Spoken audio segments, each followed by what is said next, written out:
Heureux ceux qui s'accrochent à la lumière.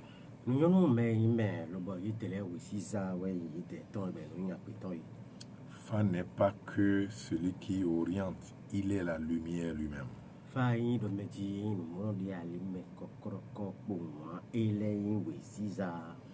Fa n'oriente pas les gens en tant que pour retrouver le chemin, il est le chemin lui-même.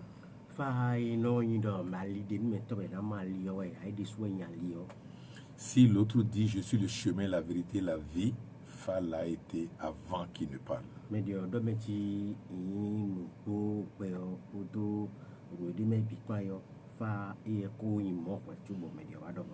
Car Fa Orumila est né 614 ans avant la naissance de Jésus.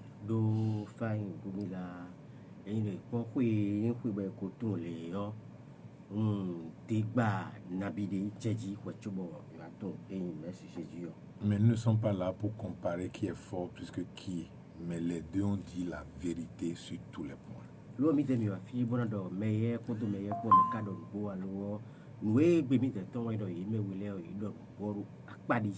Il en a de même pour ces grands hommes qui ont foulé leurs pieds sur la terre.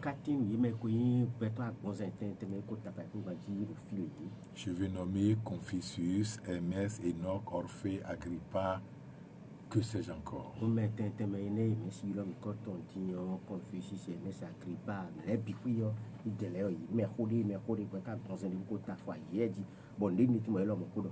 Comment vais-je oublier Webadja et le grand roi Béanzin?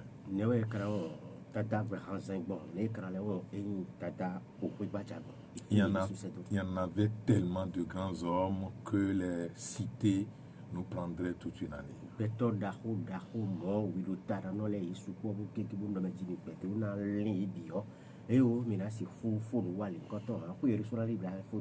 Nous demandons la bénédiction de ceux-là qui sont encore dans la chair et qui se battent pour la lumière dans le monde.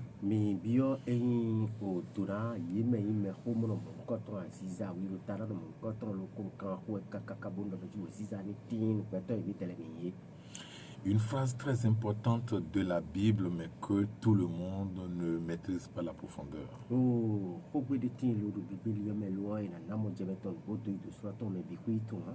Quand on dit notre Père qui est dans les cieux, que ton règne vienne. Que ton règne vienne, c'est une phrase importante. Que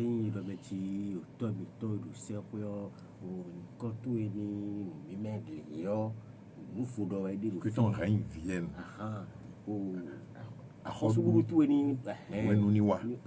Mais quelqu'un qui est déjà omniprésent, qui est partout au même moment, alors son règne ne le suivait pas. Bon, mais si quand bien de la hosse tout du wati abini mais mais bon garopo mais et le fi bi wo ko mais la hosse du ton et so fi mais nous allons réfléchir ensemble. Nous allons rester tolérants et réfléchir ensemble.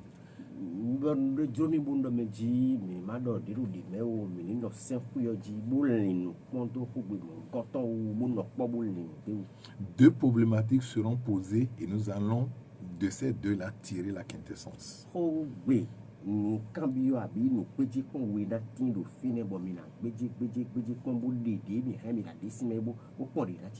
À moins que nous n'acceptons pas ces problématiques.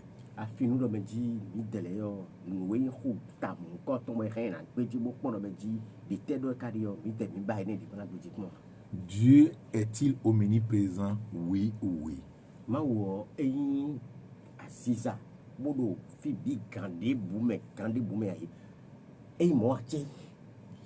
Est-ce que son règne peut rester en dehors de lui? Est-ce que quelque part doit être moins que lui ou quelque chose doit être moins que lui, lui qui est infiniment grand? Est-ce que son règne n'est pas censé le suivre partout?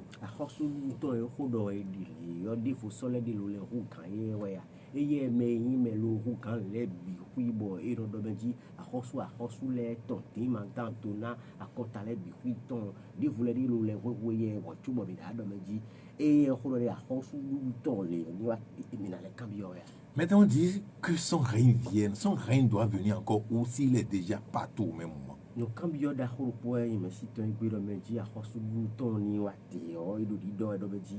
mais quoi une bête beaucoup fi bihui galé bihui mais fi te jawi gaine o mais Alors nous allons réfléchir.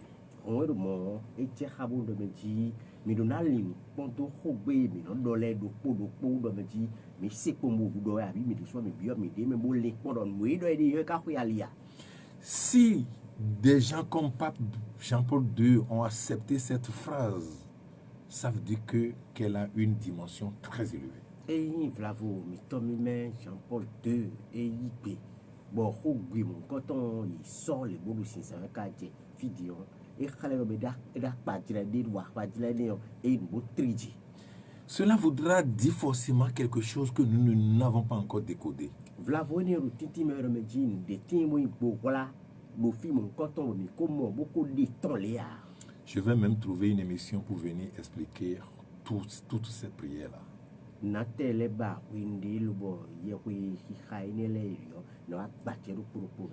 Lorsqu'on dit notre Père qui est dans les cieux, que ton règne vienne, on invite son règne dans toi qui m'écoutes. When we do mon coton do bro yi to mi to se ko coton nu ni ai me because le budo de le bio. Règne de hodo di bo long tu i hodo di yo ni bio wi di soumetti hodo di mewe do di.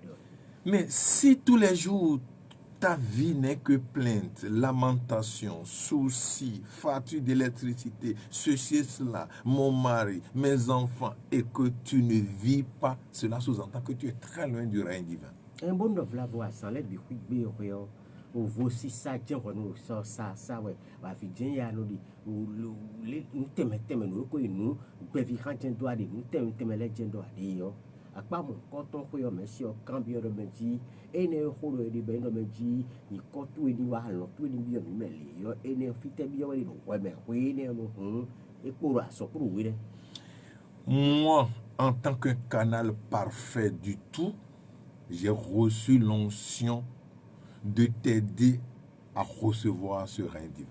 Nye e nyi ali de do meto yin bile bi hui ton do bi meo nye da che mo koton bo ran do meji a hosu gugu mo koton yin rein ba bi ba wale yo adora yi mo koton bi me do ni. Quand je parle du tout, je vous dis que je ne vis pas dans la séparation, je vis dans l'unité parfaite. E do meji ndo bu te ho mi e kele do meji nye o nye do fo di bu no nye do po bu te bo yin do ku ha pe o.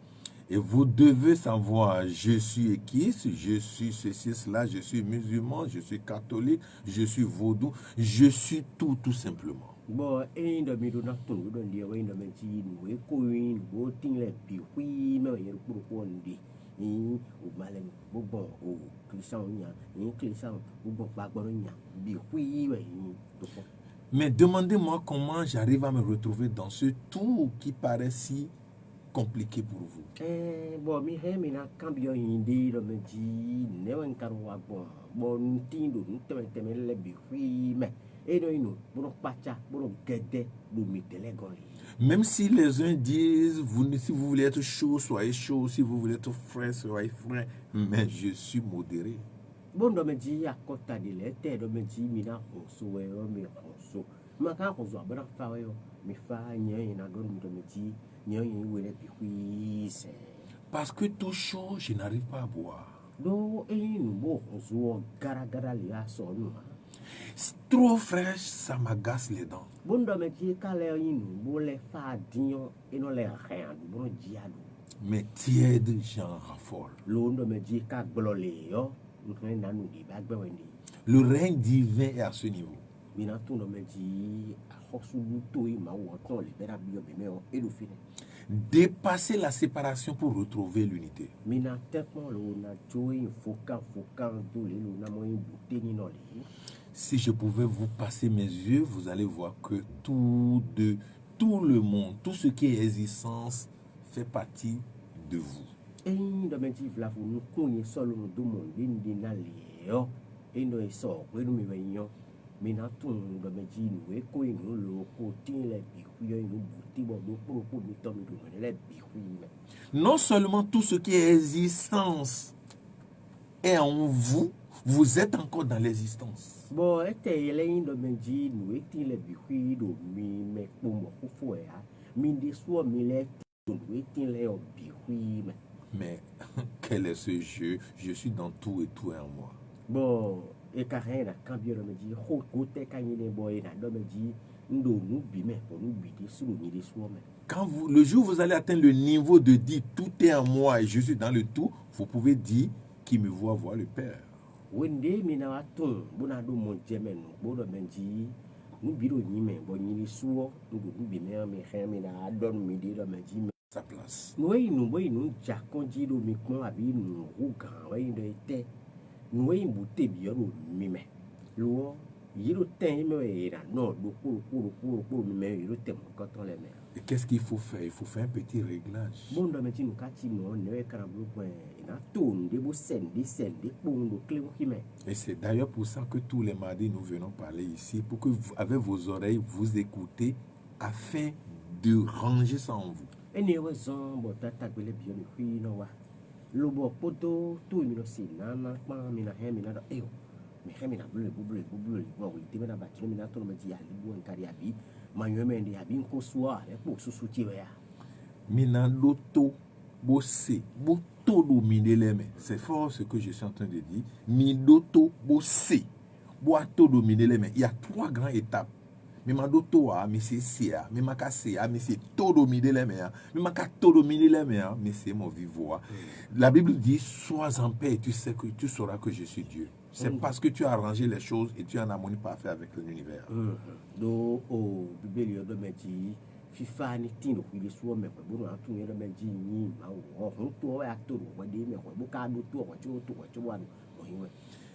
Le dimanche 11 à 14h, nous allons vous aider à ranger les choses en vous.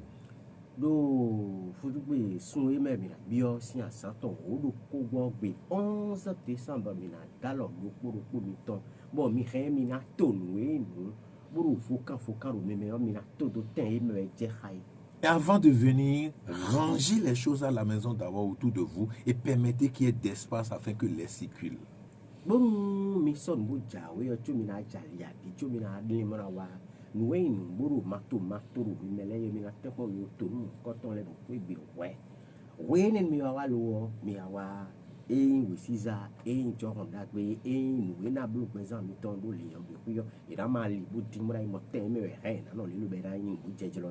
Faites en sorte qu'il y ait plus d'espace, parce que ces espaces seront remplis de bénédictions, d'argent, de gloire, de gaieté. Mais s'il n'y a pas d'espace, vous aurez moins de ce que vous cherchez. Mi dona sele ko de je hagbon mi titengbe ton lo teme na tin mi do mi wad mo koton sin to me o akwe a je we a gan we a fifa we a ai khame vivo nu ko kompla de mi si no gbon bo gbe me fifi mi bi yo ira fo dalo me mi bo fo do mi de me lo teme ma katin de ba teme ko fite no bo ja kenken no bo ne. Souvenez que il y a une phrase qui dit la nature aurait du vide. Alors créez le vide pour que je remplisse ça de bénédictions pour vous. Oh, mina ton do mina do o anon gbe bi ton do me ji o vo eno je. E mi kono do mo ko mi do na tepo. Bo mi do na to mi de bo vo ni na mo teme de je he. Faites ça et venez participer à cette conférence suffisamment divine. Mi si hute ko lo blo mo koton mi blo bo ndo me ji mi na wa pli kenge mo koton sin o to me o asiza le ton le mi na. Ce qui est important, c'est que vous ne devez pas seulement vous profiter de cette conférence, mais vous devez faire en sorte que d'autres par vous profitent de cela. Nous nous bo mina le wa blo gamon koton me no bobo le mi na duwe ndo me ji mi me wa tu to me le kokro ko we na du limo koton ton play blo be jane ame lo mi na le son bo me de vous le to mi le ilo mo e randu mo koton sin. S'il y a des gens à qui vous parlez souvent de ce que nous faisons, mais qui n'ont pas les moyens, que vous avez le moyen de faire venir une seule personne, payez-lui l'entrée qui vienne. Bon, voilà, faut méditer, boy, mi me ko ime lo ko ma mi tele bon mo koton mi lo wa to to me. E o mi ti me ye tere me ji mi to kon ko de. Boy ma si ku wa jan e fla vo ko wa yo. Akweda si o. Ten ko ndo be ji ko be bi o ma yo. Oni bo ni wa to to ba kon de no koton na ti be ni be.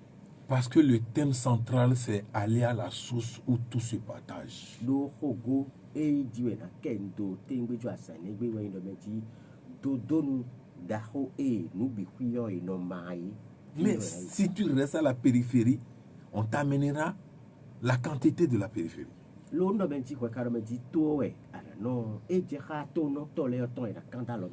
Et c'est d'ailleurs pour ça quand on dit comment vous allez et vous dites Nokenokpo, non, parce que vous êtes de la périphérie que vous parlez comme ça.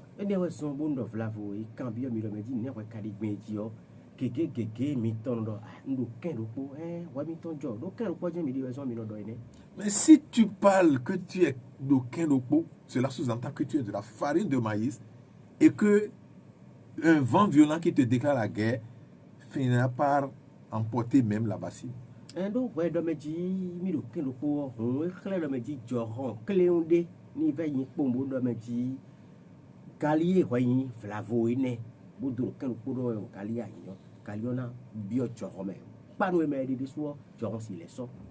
Moi, je ne suis pas Kenokpo, je suis tout. Et donc, le vent même qui est censé souffler n'est qu'une partie de moi. C'est moi qui d'ailleurs le sors.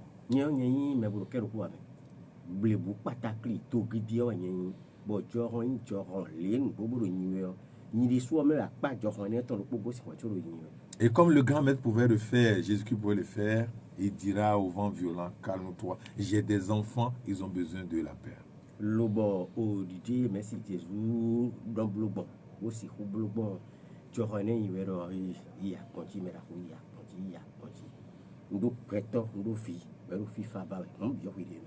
Donc c'est une conférence défi. Nous devons faire en sorte qu'il n'y ait pas de place afin que même les plus grands de ce pays connaissent désormais ce que nous faisons. Vous, chacun, vous devez faire votre travail.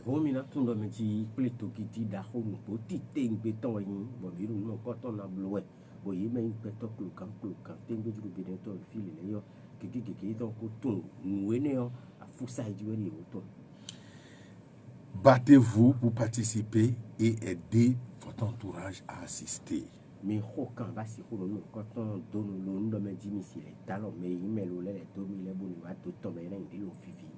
Parce que des gens vont tout faire pour vous décourager à assister à ces conférences.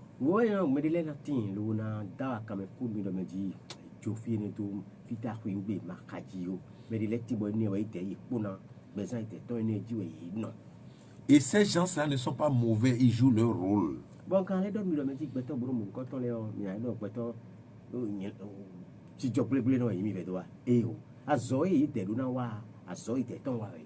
C'est à toi de ne pas être moulé par leur vision.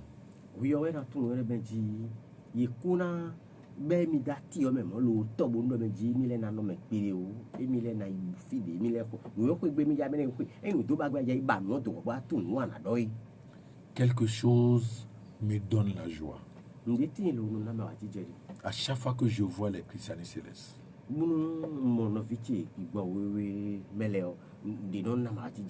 Ils sont naturels lorsqu'ils marchent à pieds nus.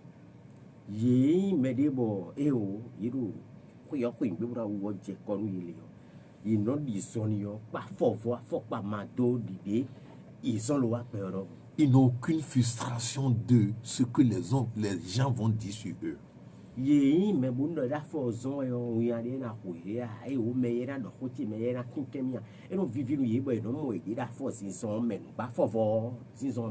Quel travail noble le grand maître Chofa aurait fait.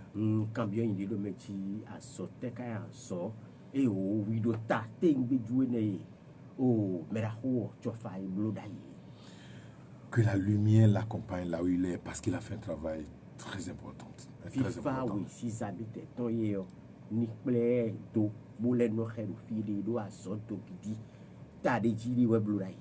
Parce que pour pouvoir prendre suffisamment de place, les Occidentaux ont réussi à travailler la psychologie des vaudouisants jusqu'à ce que ceux-ci se sentent découragés de leur propre identité.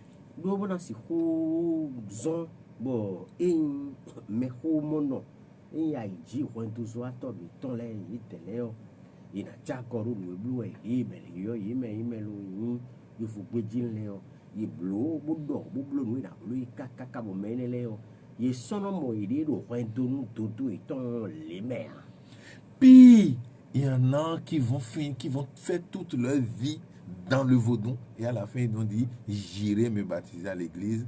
Vous voyez un peu, c'est un travail psychique qui est fait et qui détruit complètement l'être qui parle comme ça. Oui, on dit mais oui, on dit mais des tindo mais do peut-être qu'on donne des les mais bon il te lève et au vaudon et c'est j'ai pas dit même au Dieu mais qu'on dit faut que des tindo finit bien une de dit on a eu budget ba jali dit on va dire azodi we wa do fine no ya azodi taklo me kolo alokpa de fine bon et klo ko da ka de fini de remettre. Mais si vous devez rester vous-même, vous devez comprendre l'essence de tout ce que vous faites. Et je crois que quoi qu'on vous dira, vous ne serez pas embêté. Le bon da dit mi de sumi ba na yi mi de su no bo de mi no e ko do mi bo pe mi bo so pe ka mi bo mi to no me ji no e je ha ni mi de kon le yo ni de bo te na do mi ta de bo na klo mi funfun de bo na fun do ndo ko mi to le yo no vo e mi na pere pon de ko to no de ko en de no dagbe we no gbogbo gbeji pon tite ngbe ton lo ni to ijo so ton pon me de na fun mi. Vous tombez facilement dans leur piège parce que vous ne maîtrisez pas ce que vous faites. Oh, Manueme, Odo, o ma jete, ma hokan de pan yo mi no jafiti te to me dani utu. Nous kon mi delio, mi ton ti meton, mi ton we nyon. Si vous êtes Sakwata, si vous connaissez suffisamment Sakwata, je ne vois pas pourquoi un jour vous allez quitter Sakwata pour une quelconque église. Un bon do me di mi flavo Sakwata ti o mi. Bon we si e mi nyon mi ton won to ito sroton no bo be dalo jun mi no bo. But ti meton ro mi no bo ten le witon.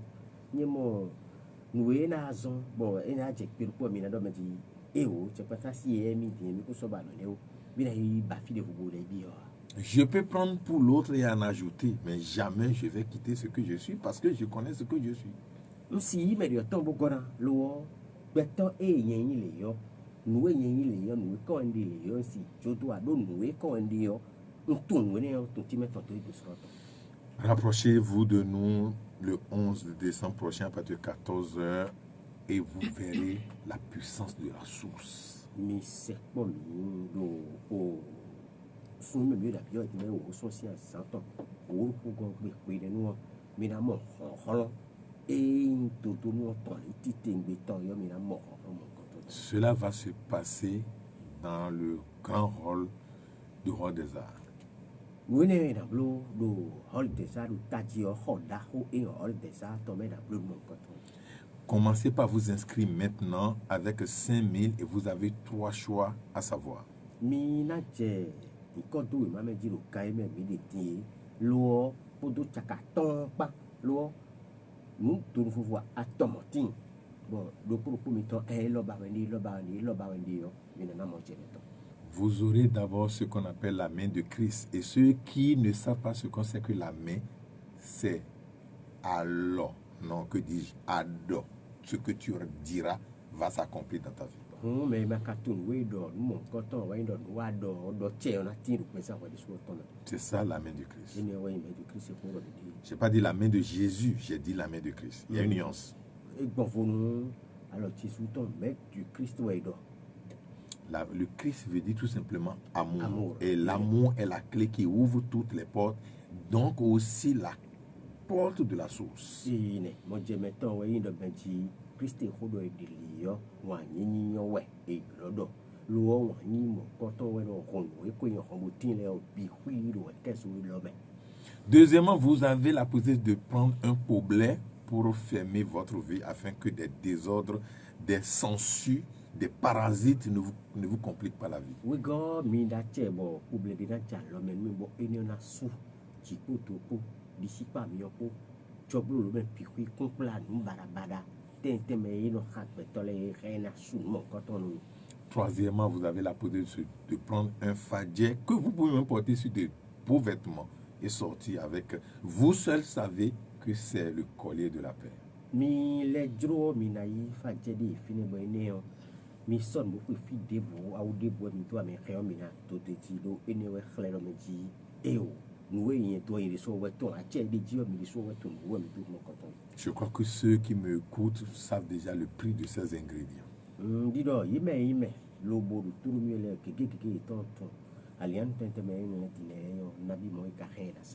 La main de Christ est vendue à 15 000. Vous allez seulement vous inscrire et prendre sa cadeau.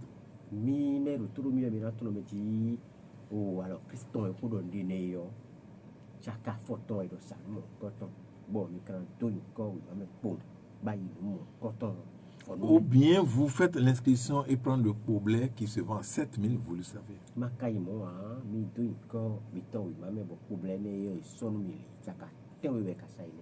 Ou bien vous inscrivez pour prendre le fadjet de 10 000 francs et vous savez que ce n'est pas un collier n'importe quoi. Hein. Vous vous approchez et vous saurez que c'est haut niveau.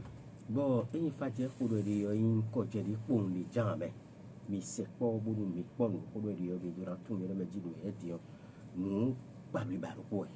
en plus de cela, le jour-là, il y aura le chapelet du Fa qui, pour la première fois, va faire son apparition sur le sol béninois.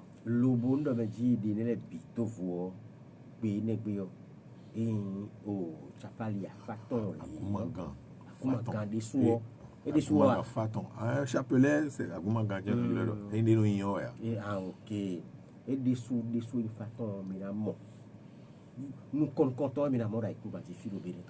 Et on va vous apprendre à les grainer et commencer par être vous-même. Et vous allez voir la puissance du naturel face à l'artifice. Bon,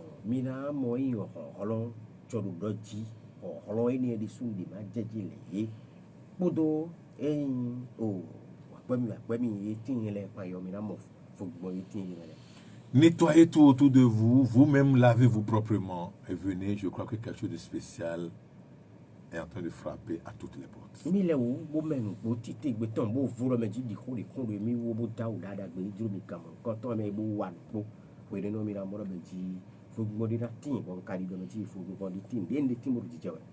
N'ayez peur de personne.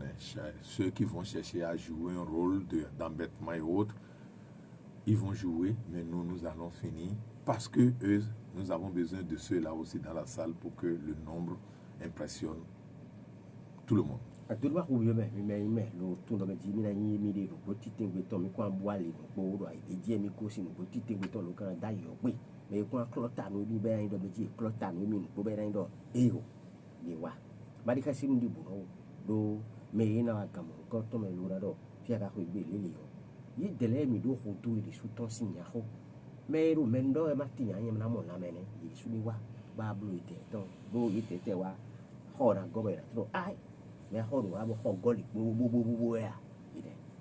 Oliofou va nous accompagner parce qu'il est le Fa du tout.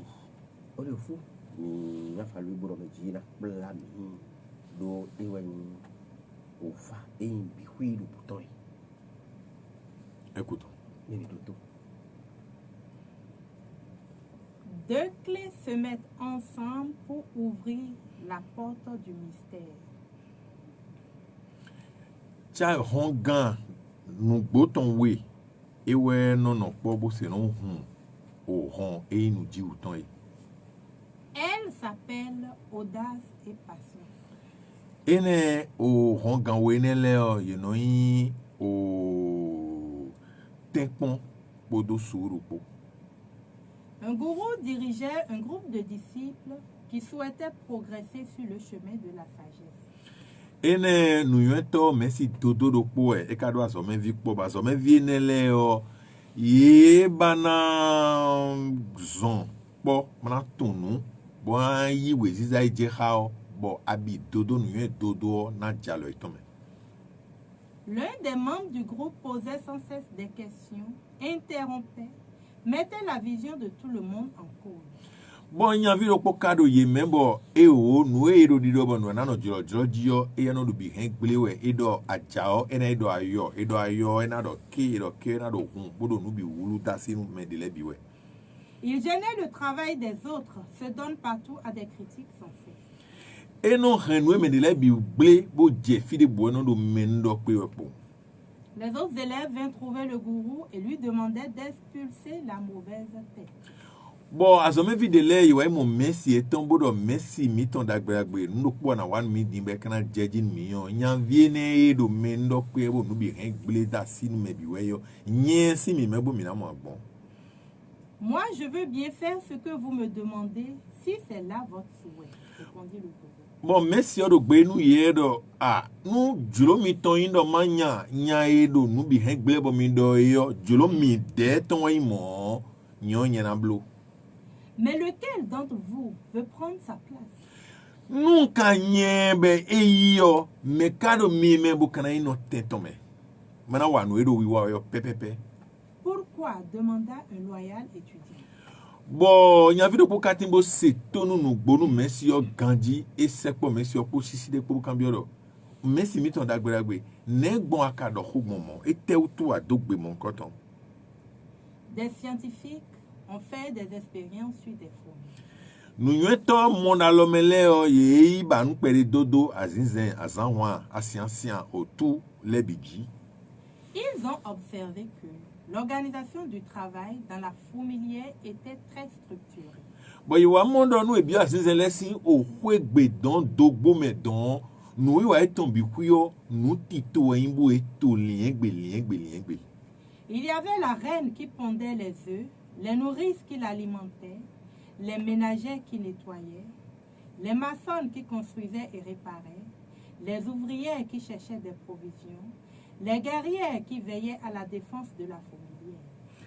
Enente kaimo ye molo jile ye mo azanwalensi non dodo bo eye do azindo ekpon bo vi yo ejile o ye de no do anono we o kwegbezo atole o no do azo eton le wa bo nu e kan dudu gbon fide le no do bibe wa we ahwan itole o ye de no do o mama cho bu kon me bi cho e me de voma zrekpa bo abio o mi me fio dokpodokpo eton yero azo eje hablo e bo nu biro yiwe liengbe. Cependant, 10% des fourmis non seulement ne faisaient rien, mais gênaient le travail des autres. Bon, edo mocho e mando o dokpo eton ye deno wantia bukon le do nu me de le blo bi hengblewe. Se mettant en travers et parfois même défaisaient ce que les autres avaient fait. Bon, you know, boale nou me da zo wa de le do be wa zo ito mina wa bon eni on gudo me on e bio don de ko blo ni set dona no le set dona. Les chercheurs enlevaient les 10% gêneuses, pensant améliorer le fonctionnement du tout. Bon, nou do bato mon alome lo le o ye te pombo de o woro kan we ko die no henu gbele o ye de yesime. Bo to mi blo mo di on le bi na le yi hu de mo bon. Hélas, au lieu d'un autre accru, il eut panique.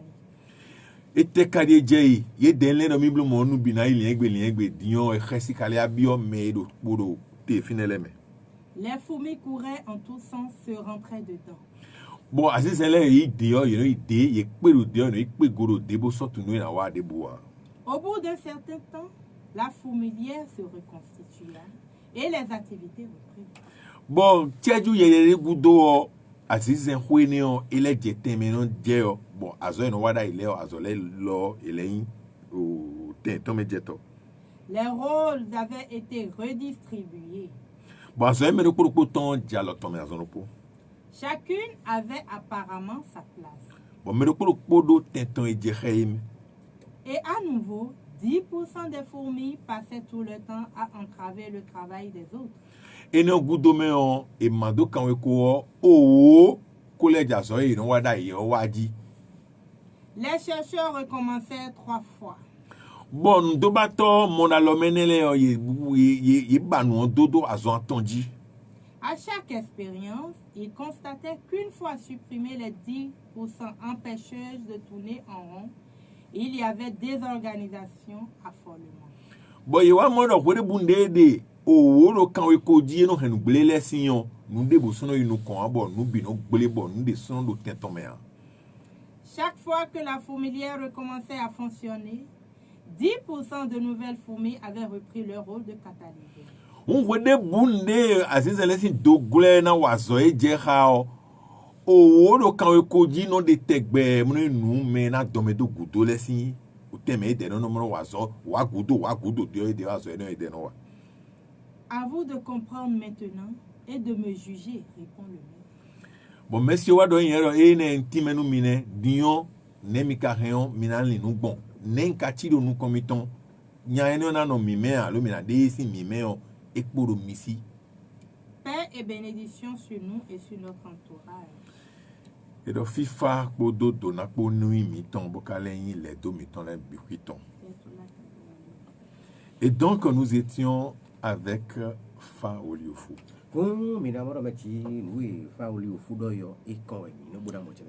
Mon frère, tu t'empêches d'être heureux parce que tu penses que quelqu'un te coince, quelqu'un est à la base de ce problème.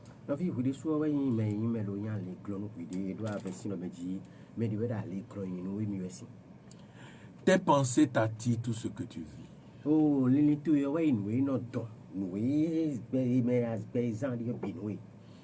Tes paroles t'attirent plus que ce que tes pensées t'attirent.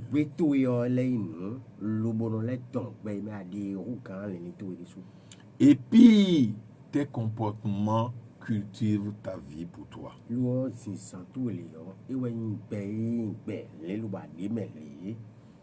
Mais comment avoir de belles pensées, de belles paroles et de beaux comportements?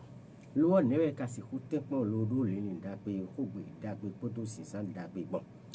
ne peut pas ne pas trébucher s'il n'y a pas de lumière.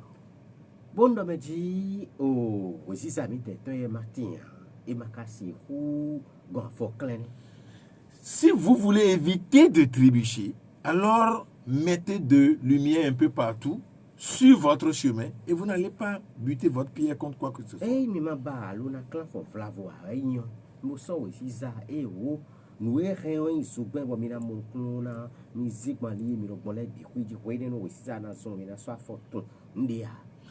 Maintenant, vous avez de l'obscurité partout. Soyez sûr que vous allez trébucher tout le temps.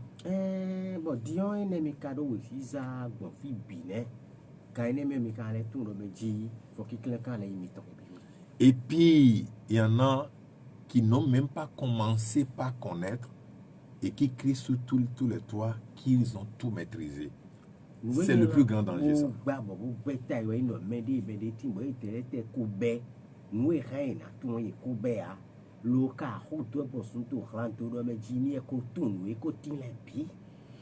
Au moment où le grand maître Socrate disait « Tout ce que je connais, c'est que je ne connais rien », d'autres pensent qu'ils connaissent déjà tout. C'est-à-dire l'autre, après avoir travaillé encore et encore, pense qu'ils ne connaissent et ne connaissent rien. Mais certains déjà, qui n'arrivent pas à poser les pieds dans les images des pieds du maître, crient haut et fort qu'ils connaissent. Oh, nous,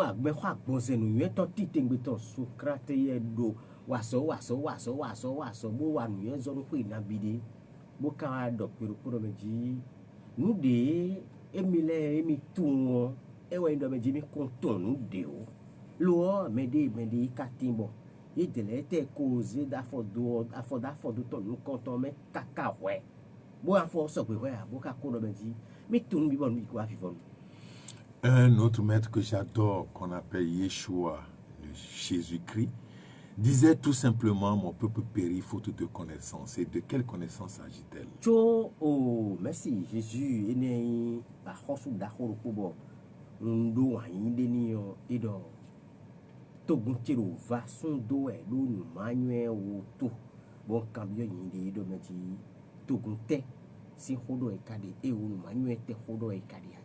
Sinon, il était quand même présent et c'est lui qui avait parlé.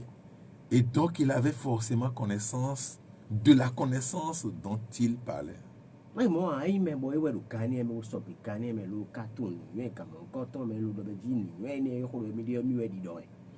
Et si, de cette connaissance dont il parlait, se trouvaient les 10% de catalyseurs dont on parle au Yofu ici? Bon, Vlavo.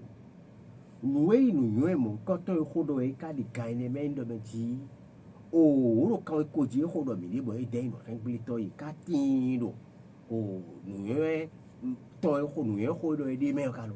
Alors, ils pourront tout simplement oublier ces 10% et évoluer et faire évoluer leur vie. Non, le cas, tu m'as dit, et rien n'a pas dit, ça y est, mais au cas où tu es à tuer téléto, ou y aller, ton nom, quand oui, pour les body doigts.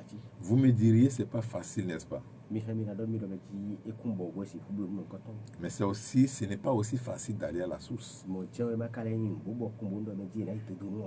Ceux qui vont à la source sont des combattants, des guerriers.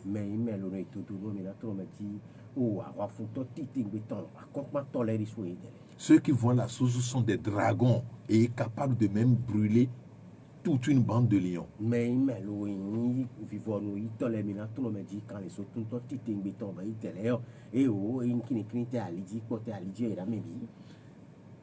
Devenez des dragons, venez et nous irons ensemble à la source.